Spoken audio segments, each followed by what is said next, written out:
여러분, 충북에서 비극적인 사건이 발생했습니다. 빚 독촉에 시달리던 가장이 일가족 4명을 자기 손으로 살해하는 사건이 발생한 거예요. 그는 왜 사랑하는 가족을 죽인 걸까?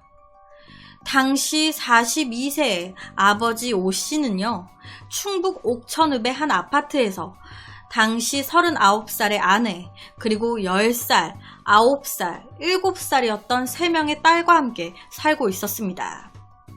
2018년 8월 25일, 이 아내의 여동생분이 언니가 연락도 안 받고 뭔가 이상하니까 오후 1시 53분쯤 언니의 아파트를 찾아갔습니다. 언니! 아무리 불러도 기척이 없어. 그런데 집 문이 또 열려있네. 이 여동생은 언니의 아파트를 찾아갔다가 말도 안 되는 참혹한 광경을 목격하게 된 거예요. 당시에 언니와 조카들은 집 안에서 모두 숨져 있었고요. 시신은 이불로 덮여져 있었습니다. 그리고 형부인 이 오 씨는 양쪽 팔목과 복부에 많은 피를 흘리면서 안방 바닥에 쓰러져 있었어요. 너무 놀란 이 여동생은 바로 경찰에 신고를 했습니다. 얼른 와주세요. 여기 사람이 쓰러져 있어요. 신고를 받은 경찰과 119가 현장에 도착했을 때, 그때 오 씨의 아내분은 앞서 말씀드렸다시피 안방 침대에서, 세 딸은 작은 방에서 각각 이불을 덮은 채 누운 상태로 숨져 있었어요. 이 딸들 진짜 다 10살, 9살, 7살이었는데 사망한 채 발견된 아내와 딸 모두 입가에 거품 흔적이 있었습니다. 이 집의 가장인 오 씨는 피를 흘린 채 쓰러져 있었어요. 이에 바로 병원으로 옮겨져 치료를 받았고 결론적으로 이 아버지이자 남편인 오 씨 건강 회복됐습니다. 즉 혼자 살아남은 거예요.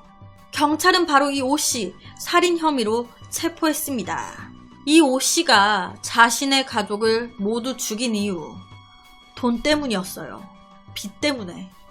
빚이 감당할 수 없을 만큼 너무 많거든. 그냥 다 죽이고 나도 죽자 했던 거예요.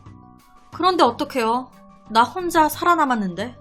검도 공인 6단인 이 오 씨는요, 옥천에서 10년 동안 검도관을 운영했습니다. 한때 되게 잘 될 때는 관원이 80명 정도를 웃돌았었다고 해요. 검도관 운영이 잘 되면서 오 씨는 경제적으로 여유가 생겼습니다.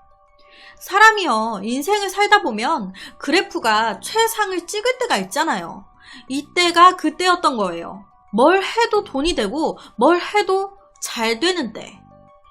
이때 오 씨는 은행 대출금을 끼고 39평대의 아파트를 구입했습니다. 대전의 한 원룸에 투자하기 위해서 금융권에서 대출을 받기도 했어요. 재테크를 좀 한 거죠. 그런데 여기서 문제는 항상 이 인생의 그래프가 최상을 찍진 않거든요. 삶의 그래프라는 게 오르락 내리락 하잖아요.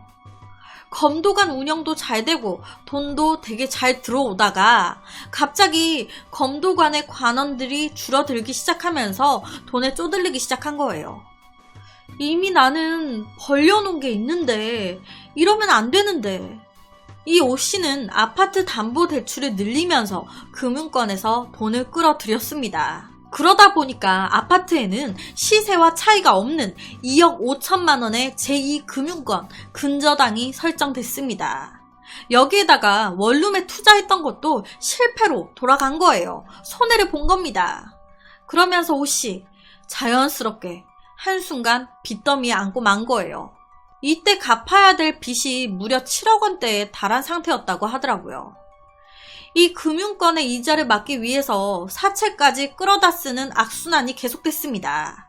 빚진 돈을 다시 빚져서 갚고 또 빚지고 또 빚져서 갚고 한 달에 갚아야 될 이자만 해도 무려 400만 원에서 500만 원 사이였대요.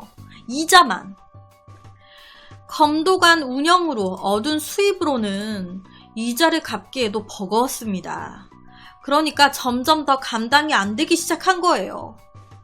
이 오 씨가 얼마나 빚의 압박을 받았냐면 본인의 집을 담보로 돈을 빌렸는데 그런데 그 돈이 본인의 집 가격보다 더 많은 거예요, 지금. 이런 상황에서 이 오 씨는 계속해서 무리수를 두기 시작했습니다. 너무 빚의 압박이 심하니까 체육관 관원 중에 대학생 3명의 명의를 몰래 도용해서 1억 원 정도의 대출을 또 받은 거예요. 그런데 또 이게 또 그 학생과 부모한테 걸렸어. 그러면서 당연히 거센 항의를 받게 된 거예요. 난리가 날 일이죠. 도용해서 대출을 받는다라는 게 이게 되게 진짜 무서운 불법이잖아요, 이게. 오 씨한테는 더 이상 돈이 나올 곳도 손을 벌릴 곳도 없었습니다. 와, 이제 어떡하지? 하루하루 빚 독촉에 시달리면서 막다른 길에 몰린 거예요. 평소 자신을 믿고 따르던 관원한테 마저 빚쟁이로 몰리고, 그리고 소문이라는 게 무섭잖아요. 관원 명의를 빌려가지고 막 대출받고 그게 또 걸려가지고 난리 나고 이런 게 또 소문이 나버리면서 더 관원 수가 줄어들었겠죠. 그러다 보니 악순환은 계속 반복. 더는 버틸 방법이 없었습니다. 이에 오 씨는요, 집안에 일이 생겼습니다 라고 수강생들한테 문자를 보낸 뒤에 8월 21일부터 검도관의 문을 열지 않았습니다. 거의 사실상 폐업에 들어간 거예요. 그리고 이때 더는 방법이 없다라고 생각한 이 오 씨는요, 그냥 다 같이 죽자. 다 죽이고 나도 죽을란다. 가족과 함께 죽기로 마음을 먹은 거예요. 이를 위해서 오 씨는 옥천의 한 약국에 들려서 수면제를 구입했습니다. 그리고 8월 24일 오후에 아내와 세 딸한테 수면제 성분이 든 약을 먹게 했어요. 그렇게 가족이 잠들자 이 오 씨는 차례차례 목을 졸라 살해했습니다. 사랑하는 가족들을 자기 손으로 이렇게 할 때 무슨 생각을 했을까요? 고통에 몸부림치는 가족을 보면서, 그 어린 자식들을 보면서, 사랑하는 아내를 보면서 무슨 생각을 했을까? 가족들을 모두 죽인 이 오 씨는요, 마지막으로 자신도 죽기 위해 흉기로 자기 복부를 찌르고 손목도 그었습니다. 하지만 앞서 말씀드렸던 대로 이 오 씨의 입장에서는 처제죠. 아내 여동생에게 발견되면서 오 씨만 살아남게 된 거예요. 발견 당시에 이 오 씨는요, 과다 출혈로 의식이 희미한 상태였습니다. 이 오 씨는 이런 상황에서도 이렇게 얘기를 했었대요. 가족들을 부탁한다고, 사람들이 잘 안 보이는 곳에 묻어달라고 얘기를 했었다고 하더라고요. 주변 사람들의 말에 따르면 이 오 씨는요, 굉장히 성실한 가장이었고 검도관에서는 엄격하면서도 정 많은 관장이었다고 합니다. 술, 담배는 전혀 하지 않았고 오롯이 가족과 운동에만 전념했던 남자였대요. 그러니까 평판이 굉장히 좋았던 거예요. 특히나 이 오 씨, 세 딸을 정말 끔찍히도 아꼈다고 하더라고요. 퇴근 후에는 꼭 가족과 단란한 시간을 보내곤 했었다고, 가정적인 남자였다라는 거예요. 여기서 더 안타까운 건 이 오 씨의 아내분이 이 시신을 처음 발견했던 이 자신의 여동생한테 평소에 생활고를 좀 많이 토로했었대요. 빚이 많고 생활이 힘들다고.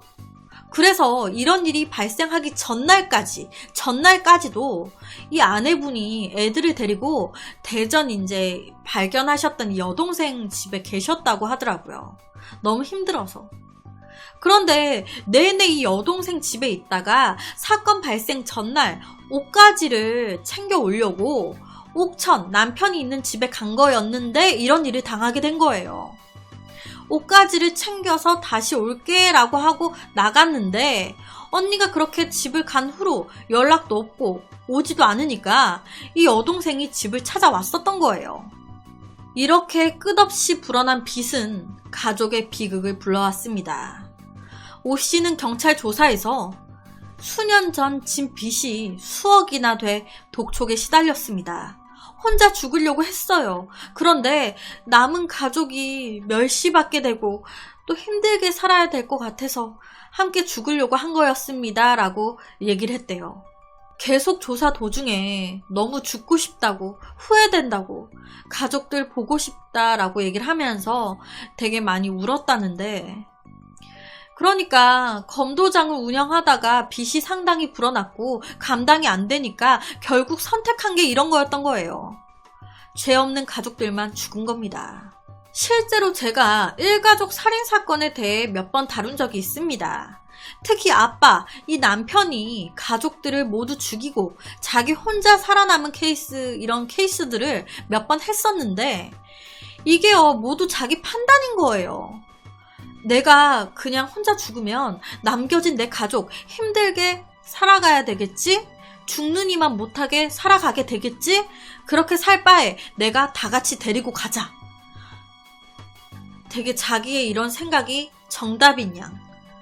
자식들, 아내의 인생을 본인 생각으로 모두 좌지우지하는 거예요. 죽이고 살리고. 오 씨는 한순간에 잘못된 선택으로 가족들을 자기 손으로 모두 죽이고 자신은 살인자가 됐습니다.